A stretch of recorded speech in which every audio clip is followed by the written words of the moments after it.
Selamat sore Bapak Ibu Saudara, Shalom. Sungguh sukacita saya sore ini. Kedatangan Tanto. Tadi pagi juga saya bertemu dengan seorang anak Tuhan yang sudah lama tidak ke tempat ini. Dan saya sempat bicara banyak. Tuhan pasti disenangkan ketika kita sebagai anak-anak Tuhan mau datang beribadah kepada Tuhan, amin. Amin ya.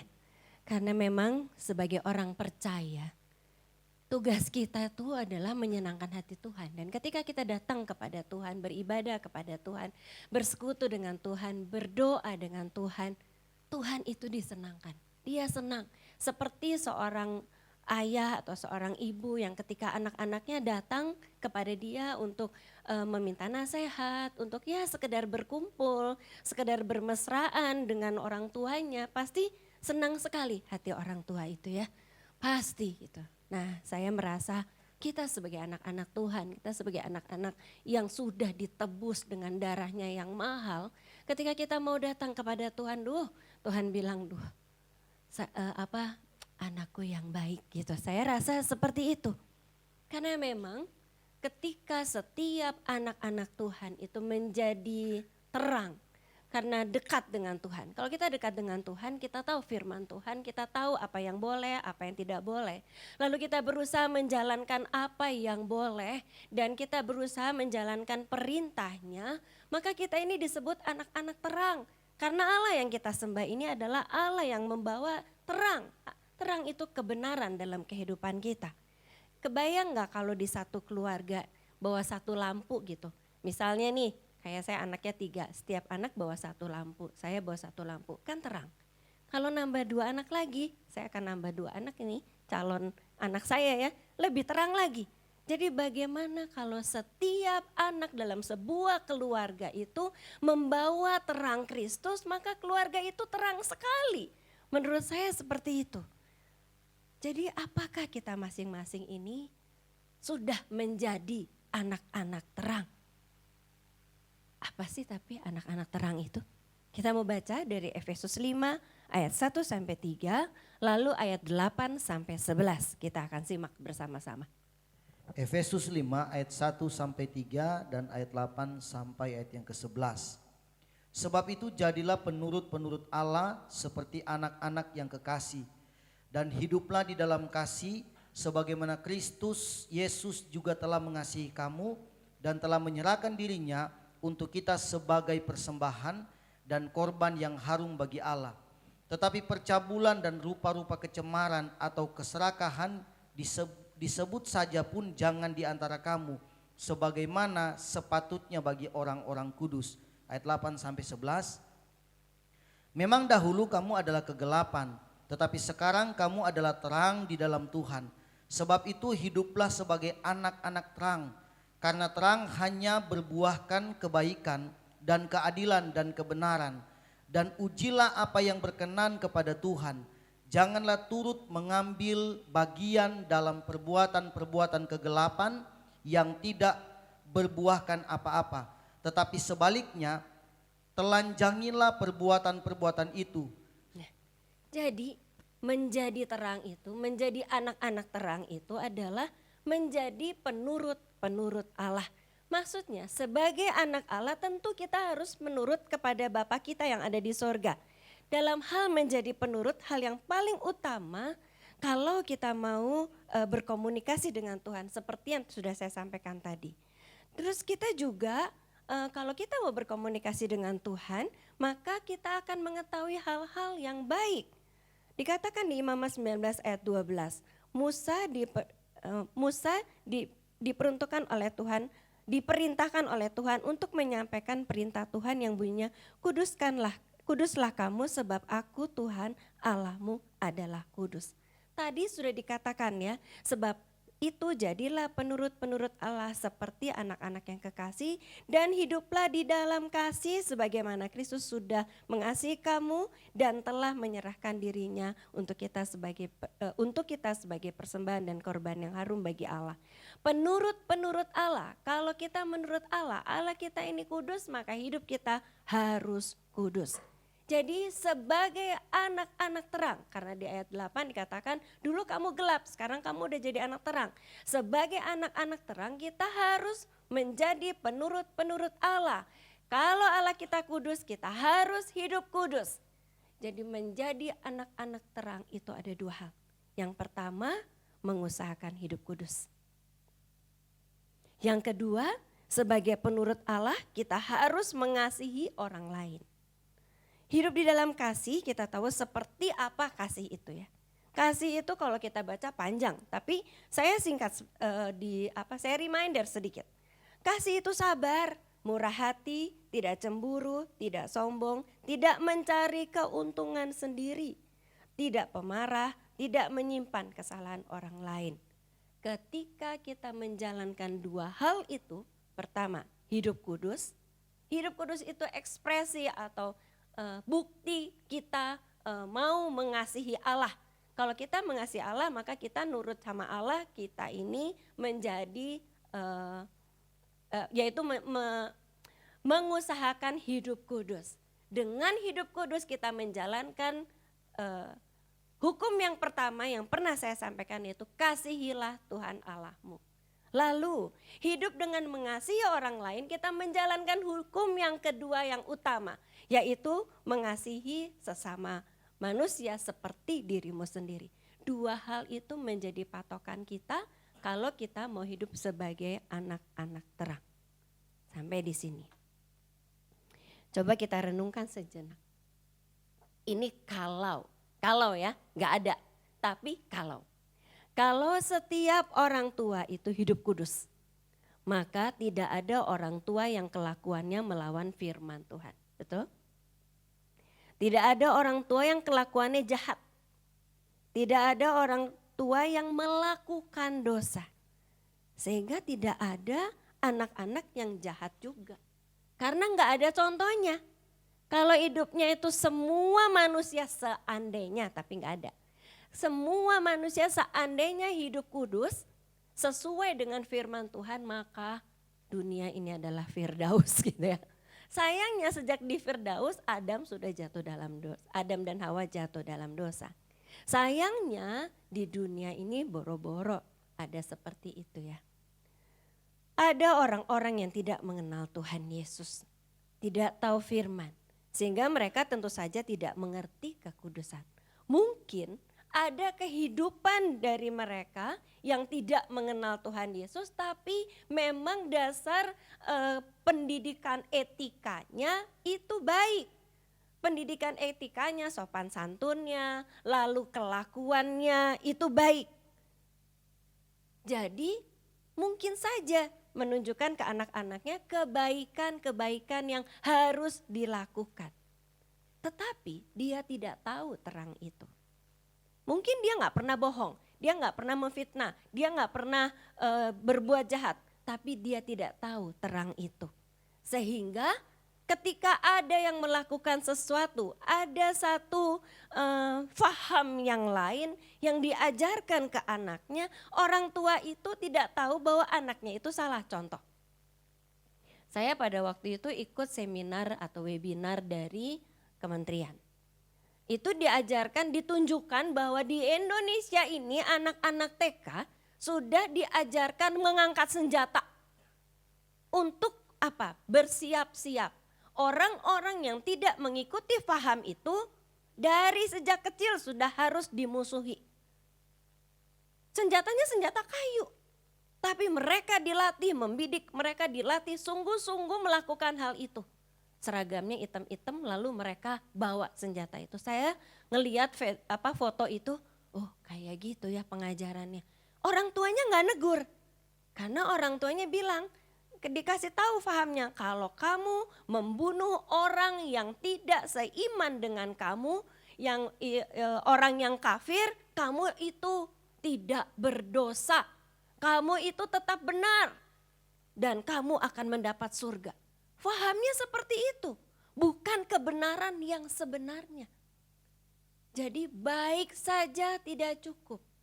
Contoh baik saja tidak cukup. Kenal Tuhan Yesus itu penting. Karena ketika kita kenal Tuhan Yesus, kita tahu mana yang benar, mana yang salah. Karena firman Tuhan, kebenaran itu yang diajarkan oleh Bapa, diajarkan oleh Tuhan Yesus itu adalah yang ya dan amin. Di pihak lain, orang-orang yang beriman kepada Tuhan Yesus banyak sekali yang hanya status Kristen. Tapi kehidupannya jauh dari takut akan Tuhan, jauh dari kekudusan. Bahkan karena merasa sudah diselamatkan, hidupnya sembarangan. Dan menjalankan kehidupannya itu tidak di dalam terang. Kan gak apa-apa, nanti juga diampuni lagi. Gak apa-apa, udah diselamatkan. Jadi kita gak apa-apa hidup seenak-enaknya. Orang tua yang selalu berusaha hidup kudus mungkin saja masih melakukan kesalahan. Orang tua yang mengenal firman Tuhan sangat mungkin masih melakukan kesalahan dalam kehidupan sehari-hari. Tetapi ketika dia berusaha melakukan hidup kudus itu menjadi sebuah kebiasaan. Sehingga kalau ada yang tidak kudus cepat-cepat datang ke Tuhan. Dan saya percaya orang tua yang seperti itu dia sangat peka terhadap kehidupan anak-anaknya. Sehingga setiap hari sejak anak itu masih kecil diajarkan hidup kudus.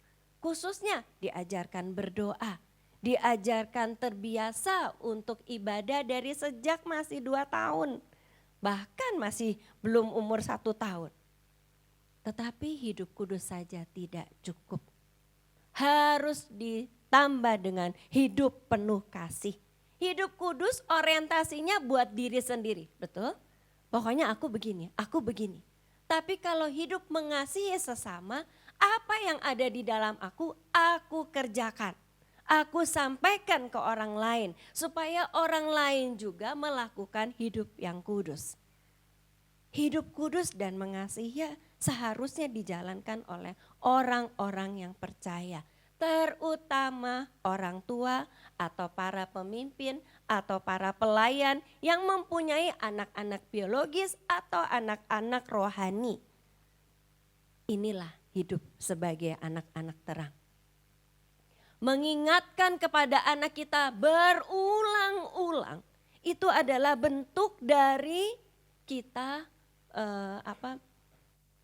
menyebarkan kasih, kita melakukan kasih. Karena menyebarkan atau memberitahu sesuatu firman Tuhan yang benar secara berulang-ulang itu harus didahului dengan kitanya dulu benar. Kalau enggak orang bilang, loh mama begitu, papa begitu, kamu gak boleh ya, kamu gak boleh merokok, kamu gak boleh, papa ngerokok. Gak mungkin kita bisa memberitahu sebuah kebenaran, sebuah firman Tuhan kalau kita tidak melakukannya terlebih dahulu. Ketika kita mengajarkan berulang-ulang, kita pertama karena kita hidup kudus, kita menyaksikan kehidupan yang kudus itu seperti apa. Dan ketika kita mengajarkannya lagi, kita itu termasuk dari mengasihani dengan tidak mencari keuntungan sendiri. Kalau kita mau, udah yang penting aku kudus, aku masuk surga selesai. Tapi kalau kita mengajarkan itu resikonya banyak loh saudara. Disebelin, dibilangin cerewet, dibilangin sok suci, itu banyak loh. Menegur itu resikonya banyak. Tapi itu bentuk dari kita mengasihi sesama. Supaya enggak cuman kita aja yang benar, cuman kita aja yang masuk surga, orang lain enggak penting. Enggak.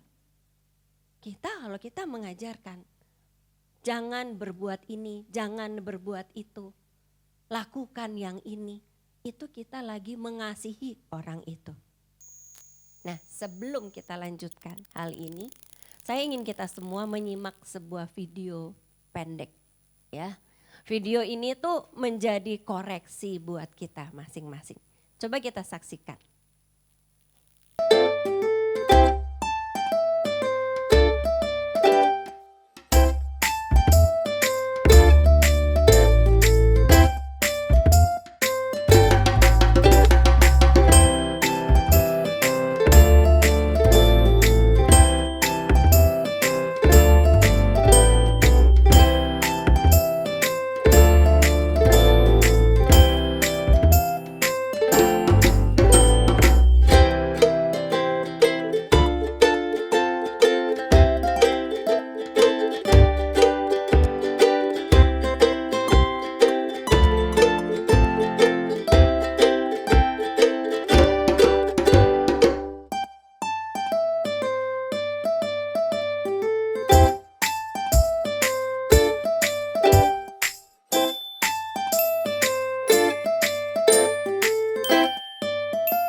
Nah segitu videonya. Kita lihat ya, betapa sabarnya anak laki itu. Luar biasa, disikut-sikut, dicubit, di apa. Cuman pernah, terus udah gitu digituin terus. Lama-lama ini orang rese banget sih katanya. Udah dia lagi melihat sesuatu yang lain gitu. Terus si ceweknya, gangguin terus. Saya percaya gak semua anak bisa melakukan itu, betul? Mungkin anak lain juga, wah kamu ganggu, wah didorong si perempuannya. Cuman saya juga bingung, itu ke perempuannya kenapa ya, jahil sekali gitu saya lihat. Tapi kalau kita melihat hal ini, kita harus lihat dari orang tuanya. Kenapa ya anak laki itu kok bisa sabar begitu, digangguin juga gak marah. Apakah sehari-hari ketika si papa ini digangguin sama mamanya, papanya apa sih? Ini apa sih? Gak pernah marah si suami. Si papanya gak pernah, jadi anaknya lihat, oh jadi orang laki tuh gak boleh marah-marah kayak gitu ya. Oh jadi orang laki tuh kok digangguin sama perempuan, digangguin, dijailin harus sabar kayak gitu ya gitu. Mungkin kan? Tidak ada contoh untuk anak itu gaplok, gak ada gitu. Karena mungkin di rumahnya gak seperti itu. Nah ini adalah satu hal yang menjadi koreksi buat kita semua sebagai orang tua. Apakah kalau kita lihat seorang anak gitu ya, kita pasti ngelihatnya gini, gak bisa cuman lihat oh lucu ya anak itu. Kita harus lihat kenapa anak itu bisa seperti itu. Kenapa anak saya tidak seperti itu? Kenapa anak orang lain itu sopan dan sabar? Kenapa anak saya kok bikin masalah terus di gereja atau di sekolah gitu ya? Itu adalah bagian dari koreksi dari orang tua. Saya sudah menyampaikan pada minggu yang lalu bahwa menurut Stanley Heath dalam bukunya Keluarga Kristen, para psikiater Kristen sudah banyak menganalisa bahwa hubungan ibu dan anak ini yang akan bisa menyebabkan atau berperan utama di mana anak-anak ini bisa menjadi anak-anak yang baik atau anak-anak yang ugal-ugalan atau anak-anak yang merokok. Jadi ibu dan anak, hubungan si ibu ini, ibu yang baik, ibu yang mendidik anak-anaknya dengan baik, ibu yang di dalam kebenaran lalu mendidik anak-anaknya dengan baik, maka akan mengakibatkan anak-anak ini menjadi anak-anak yang berhasil. Anak-anak yang takut akan Tuhan. Terus bapak-bapak gak usah, enggak ya. Minggu lalu saya udah kasih tahu bagaimana bapak-bapak harus mengajarkan kepada anak-anaknya semua firman Tuhan berulang-ulang. Lalu saya juga pernah membaca sebuah buku Menanti Kelahiran. Itu disadur dari penelitian di Jepang. Bahwa seorang anak sudah bisa dibentuk karakternya sejak di dalam kandungan. Walaupun tentu saja ada faktor genetika dari kedua orang tuanya. Jadi kalau lihat ada yang jahil, kita baru lihat yang jahil mamahnya atau papahnya ya gitu ya. Itu mah biasa. Tapi sebuah karakter sudah bisa dibentuk dari sejak di dalam kandungan. Jadi saya percaya karena anaknya Eva diminta di dalam kekudusan, diminta dengan penuh kasih. Saya percaya sudah ada karakter kasih di dalam anak yang dikandungnya. Ketika saya mengandung anak saya selalu berdoa kepada Tuhan bahwa Tuhan kasih anak ini hati yang penuh kasih. Kasihan anak ini hati yang mengasihi orang lain. Kenapa sih saya berpikirnya simple aja, kalau anak saya nyebelin, kalau umur saya panjang, kalau umur saya pendek, nanti anak saya punya ibu tiri, anak saya nyebelin, siapa yang sayang sama anak saya gitu aja. Mikirnya teh pendek gitu pada waktu itu. Tapi hal itu saya mintakan kepada Tuhan. Lalu waktu saya hamil anak pertama tuh mama saya bilang, tahu enggak, mama saya tuh dilahirkan atau dibesarkan dalam budaya Jawa dan Belanda. Di budaya Jawa itu banyak sekali yang mesti dijalani. Contoh, nih kalau kamu hamil itu seperti orang bertapa. Saya ngajalin juga ke Eva. Gimana sih bertapa itu? Orang bertapa itu tidak terganggu oleh, misalnya nih bertapa di hutan. Tidak terganggu oleh harimau, tidak terganggu oleh yang lain. Kalau lagi bertapa kresek-kresek, apa ya, nggak jadi bertapa gitu ya. Orang bertapa itu adalah pengendalian diri. Ketika kita mau bertapa, kita tahu kita mau mengendalikan diri kita hanya mau semedi, nggak mau diganggu oleh siapapun, apapun yang menyerang, apapun yang lihat kita diem aja. Artinya ketika kita hamil, ketika seorang ibu hamil, maka dari sejak kandungan dia harus memperhatikan kehidupannya. Bagaimana kalau kehidupan ibu itu ugal-ugalan, nggak peduli dengan anaknya, tetap ngerokok, tetap apa? Pasti anak yang dilahirkannya juga tidak sehat. Bukan cuman itu. Anak yang dilahirkannya bisa dalam kondisi yang cepat kaget.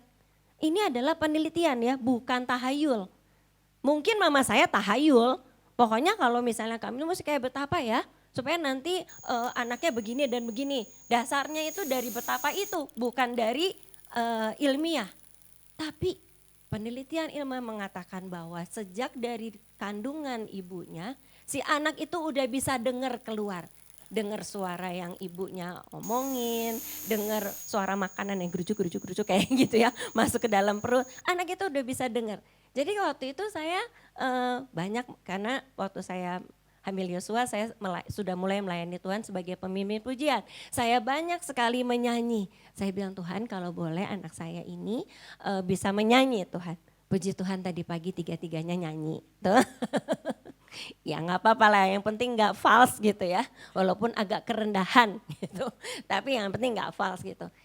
Semua dijawab oleh Tuhan. Saya pikir mungkin benar ya. Karena di penelitian di buku orang Jepang itu bilang kalau gitu tuh anak udah bisa dengar ini, udah bisa gini, udah bisa gitu loh. Jadi saya melihat bahwa luar biasa ketika Tuhan menenun anak saya di dalam kandungan saya. Sesuatu yang dipercayakan itu saya bisa merasakan betapa luar biasanya Eva sukacita ketika Tuhan mempercayakan itu. Masalahnya ketika anak itu sudah di luar, apa yang kita lakukan? Jadi saya pikir kembali ke video tadi, bisa jadi sejak dari kandungan ibu anak itu hidupnya tenang. Lalu tentu dikandung oleh seorang ibu yang resmi menikah. Karena anaknya sehat, karena anaknya enggak gerusak-gerusuk gitu. Kalau tidak resmi menikah, mau digugurin lah, mau inilah, stres lah gitu ya. Mungkin belum udah merasa nangis-nangis gitu. Ada anak-anak yang dari bayi nangis terus. Terus ditelusuri ternyata dulunya mamahnya tidak menghendaki anak itu. Tapi jangan khawatir. Ketika kita kenal firman Tuhan, ketika kita kenalkan anak itu dengan firman Tuhan, tidak ada yang mustahil di hadapan Tuhan. Tapi seorang ibu, kenapa sih kok pendidikan itu penting dari seorang ibu? Karena biasanya ayah itu pergi bekerja. Ibu itu yang hidupnya sama anak itu dari sejak dia dilahirkan. Ibunya begadang untuk kasih ASI atau kasih air susu ketika sebelum 3 bulan bayi itu memang kayak jet lag gitu loh. Siang jadi malam, malam jadi siang, saya jadi ini gitu ya. Sabar Pak, gak apa-apa gitu ya. Nah para psikolog juga mengatakan bahwa konflik suami istri, di mana konflik itu bisa terjadi dari sejak di kandungan, itu mengakibatkan karakter anak yang berbeda-beda juga. Kalau suami istri itu tenang pada waktu, maksudnya ketika anak itu dikandung tidak ada konflik, terus hidupnya damai sejahtera, maka si anak ini tenang. Itu sudah dibuktikan secara ilmiah. Oleh sebab itu di Alkitab mencatat pentingnya seorang istri untuk menghindari konflik. Saya mencatat ada 3 hal sebetulnya ya. Bagaimana seorang ibu mengatasi konflik supaya di rumah tangga itu tetap tenang, tidak terjadi pertengkaran-pertengkaran yang menyebabkan anak itu melihat contoh-contoh buruk. Hal-hal apa saja yang perlu diperhatikan oleh seorang istri agar dapat menghindari konflik atau setidaknya memperkecil kemungkinan terjadinya konflik di dalam rumah tangga. Dengan bekal yang tadi, bekal tekad hidup kudus dan juga mengasihi, maka saya mencoba mengelompokkan menjadi 3. hal yang penting yang diperhatikan oleh seorang istri supaya tidak terjadi konflik. Kita baca. Pertama adalah hal komunikasi. 1 Petrus 3 ayat 8. 1 Petrus 3 ayat 8. Dan akhirnya hendaklah kamu semua seia sekata, seperasaan, mengasihi saudara-saudara, penyayang dan rendah hati. Alkitab mengajarkan pentingnya cara kita berkomunikasi. Komunikasi antara suami istri, antara orang tua dan anak, antara semua orang dan saudara-saudara. Petrus mengajarkan agar umat Tuhan itu seia sekata.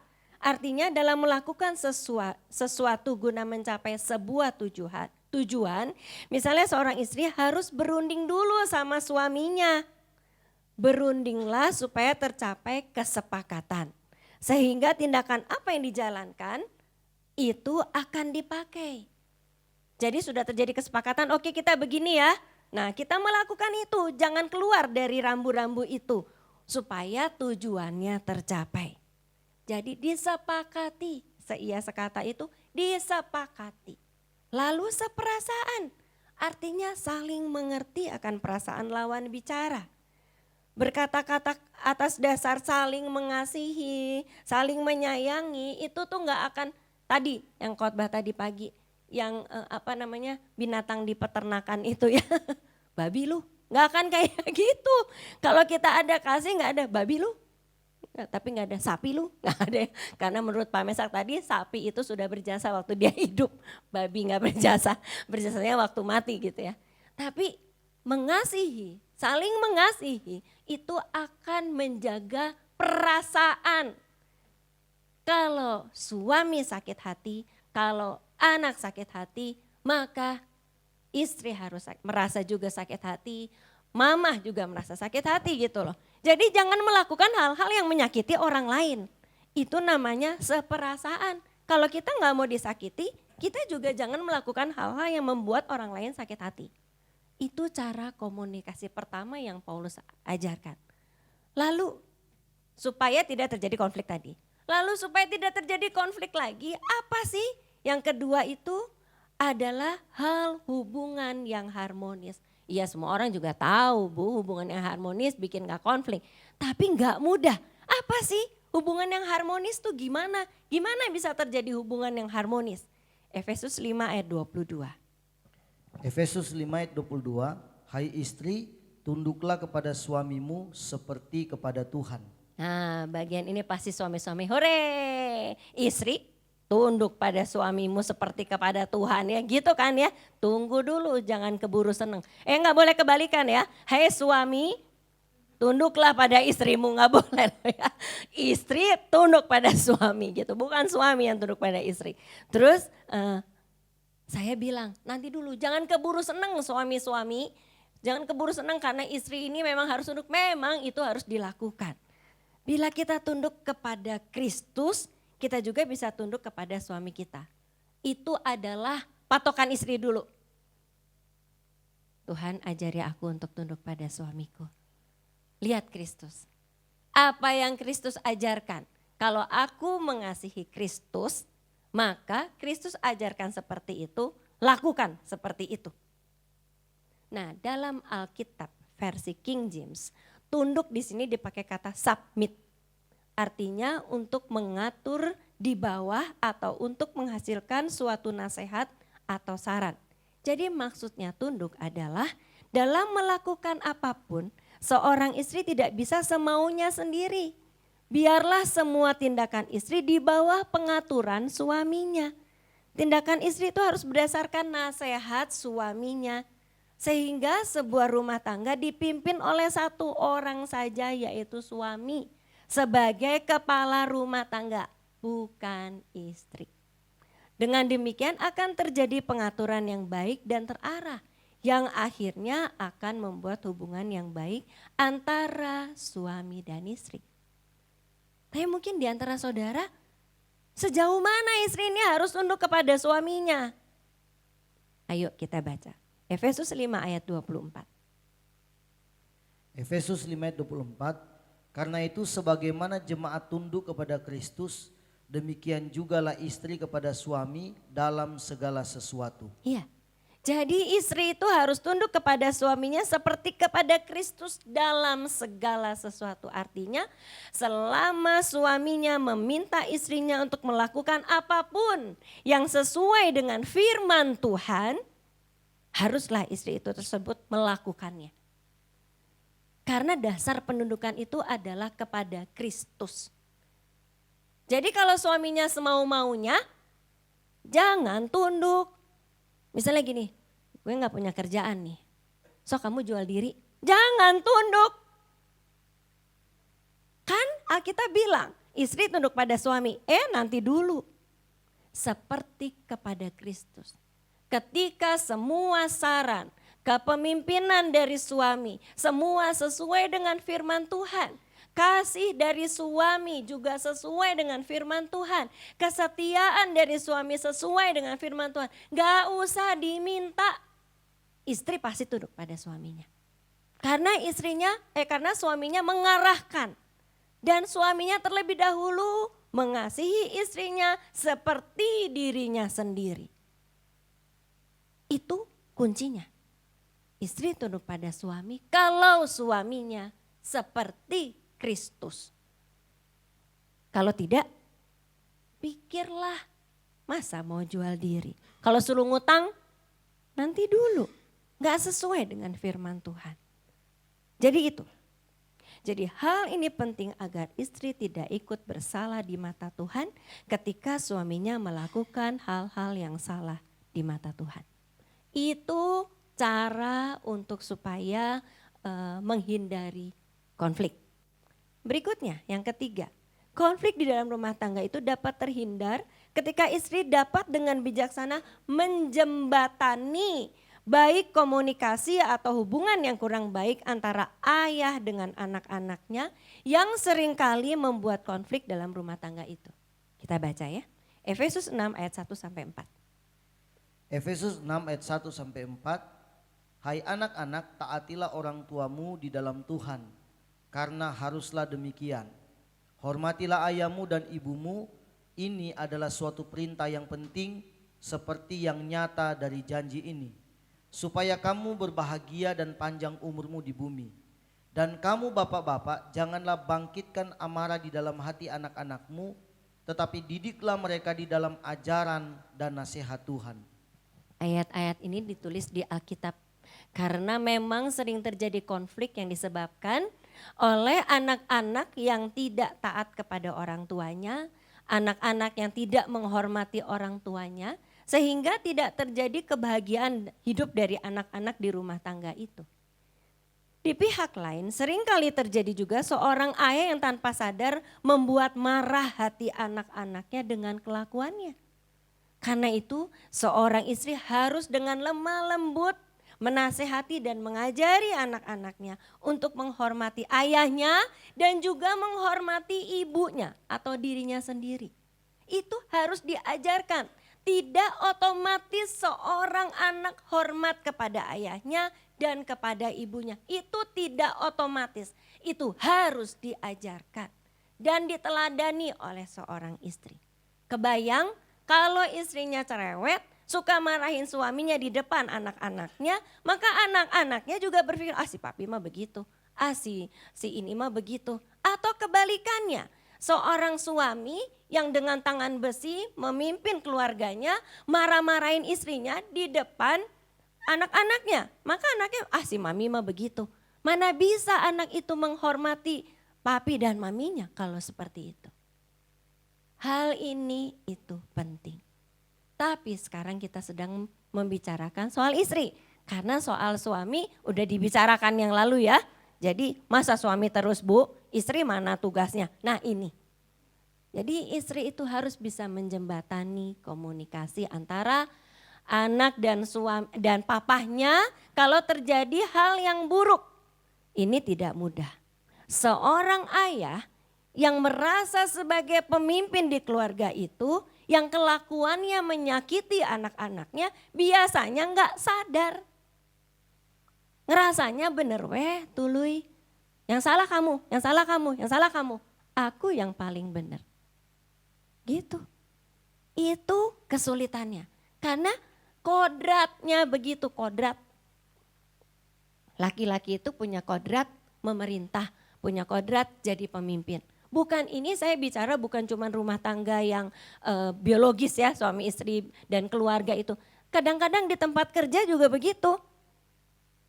Banyak sekali pemimpin-pemimpin yang bukan jadi pemimpin, tapi jadi bos. Apa bedanya? Kalau jadi pemimpin, dia mendidik bawahannya. Supaya bawahannya itu lebih baik hari ini daripada kemarin. Dia kasih tahu cara yang benar, dia kasih tahu bicara yang benar seperti apa. Itu mendidik, itu pemimpin. Kalau jadi bos, enggak. Yang penting kamu begini, begini, dan begini. Ada bedanya. Jadi kalau saya menyampaikan firman Tuhan ini, tidak sedikit ibu-ibu yang jadi direktris, bukan direktur ya. Tidak sedikit. Dan banyak sekali orang-orang yang jadinya kesel. Karena kelakuan dari pemimpin perempuan ini. Makanya enggak usah, perempuan enggak usah mimpin. Gitu, nanti dulu. Apakah seorang istri, apakah seorang pemimpin perempuan sudah menjadi pemimpin, sudah meneladani, sudah menjadi orang yang kalau pemimpin itu ya berteman. Kalau yang satu yang anak buahnya sakit ditolongin, enggak. Kenapa lu? Kayaknya besok kayaknya kamu kemarin hujan-hujanan ya? Salah tuh. Boya ditanya, kenapa ternyata nggak punya jas hujan? Kenapa bisa nggak punya jas hujan? Nggak punya uang buat beli. Kasihlah, berikan. Kalau semua sudah disampaikan, tidak dilakukan, salahnya sendiri. Itu adalah pemimpin. Itu adalah istri yang menolong suaminya dan anak-anaknya. Terutama menolong suaminya. Kalau suami istri ini melakukan hal ini, maka terutama istri melakukan hal-hal yang menjembatani supaya tidak terjadi konflik. Saya percaya hubungan harmonis akan terjadi. Tapi kan Bu, hubungan harmonis tidak otomatis membuat suami saya setia. Emang sih, itu mah dari sonohnya gitu ya. Ada suami-suami yang istrinya udah betul-betul melakukan segala sesuatu tapi suaminya tetap cari alternatif. Kalau di arsitek itu kita kalau desain boleh berapa kamar? 3 kamar. Alternatif 1 kamarnya 3-3 di bawah. Alternatif kedua 1 kamar di bawah, 2 kamar di atas. Boleh, kalau desain boleh ada alternatif. Tapi kalau istri gak boleh ada alternatif. Sah dan satu-satunya. Jadi istrinya udah sedemikian rupa tunduk pada suaminya, melakukan segala sesuatu. Tapi karena saking tunduknya, si istri ini malah dijajah. Suaminya punya lagi di luar. Ada banyak yang seperti itu. Ada banyak suami-suami yang istrinya itu udah tunduk, bahkan istrinya itu dari orang yang belum kenal Tuhan karena mau menikah dengan pasangannya ini, dia belajar firman Tuhan, dia akhirnya menerima Yesus Kristus sebagai Tuhan dan Juru Selamat, tapi suaminya selingkuh. Ada tuh artis yang begitu, untung si yang sudah pindah ikut Tuhan Yesus ini enggak pindah lagi gitu ya. Oh suami saya lagi sakit, ya udah ditemenin. Puji Tuhan kalau seperti itu. Tapi kalau tidak, runyam. Pentingnya seorang istri melakukan 3 hal yang tadi. Dalam komunikasi seia sekata, seperasaan dan rendah hati dengan suaminya, juga dengan saudara-saudara seiman. Juga dengan saudara-saudara suaminya. Ingat kalau di timur ini, kalau menikah itu bukan cuma suami istri. Menikah itu yang bersatu keluarga dan keluarga. Jadi istri ini harus bisa menjembatani itu semua. Punya komunikasi yang seia sekata, seperasaan.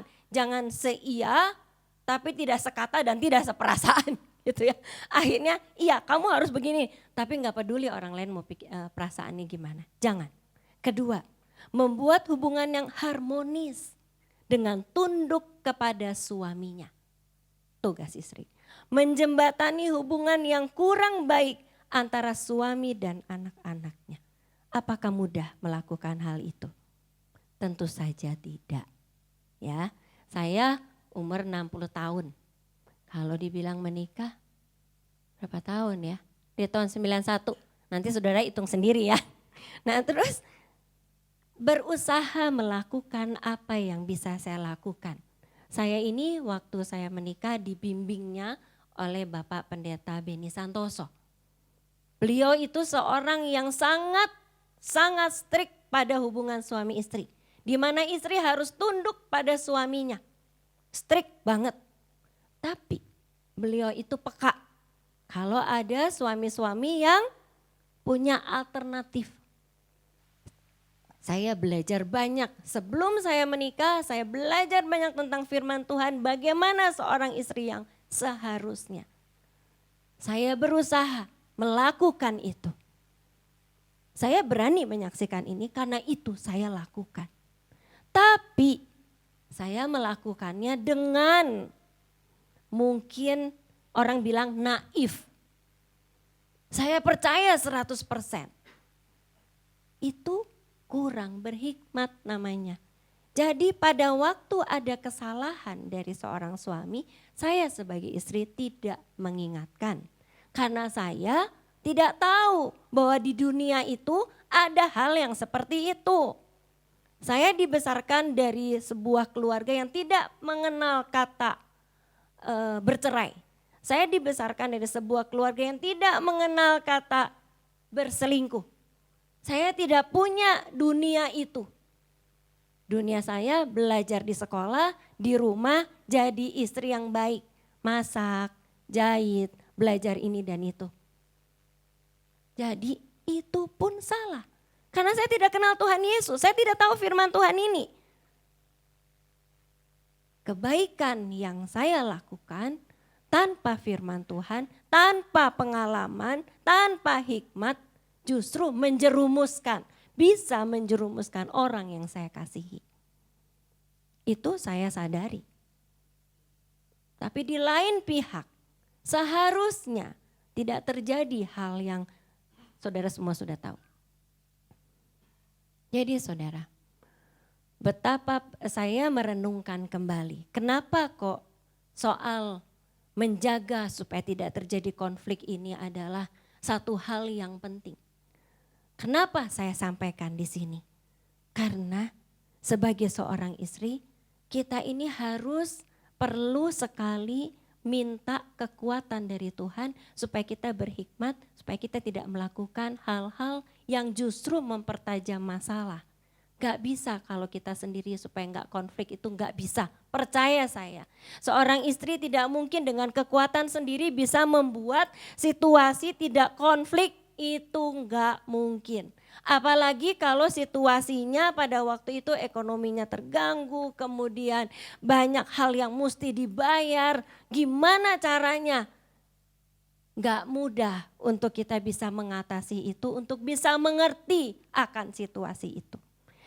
Kecuali dengan satu tekad, yaitu mengasihi. Kalau kita mengasihi pasangan kita, kita mengasihi anak-anak kita, maka kita melakukan hal-hal yang memang harus kita lakukan. Suka nggak suka, harus kita lakukan. Ini adalah pesan saya sebagai kepada istri-istri. Mari dekat kepada Tuhan. Hidup kudus saja tidak cukup. Mengasihi lebih daripada diri sendiri atau seperti diri sendiri, itu yang harus dilakukan. Dan itu hanya bisa kita lakukan kalau kita punya Roh Kudus. Kalau Tuhan memberi kekuatan kepada kita. Kalau hal ini dilakukan, percaya anak-anak kita akan menjadi anak-anak terang. Amin. Amin.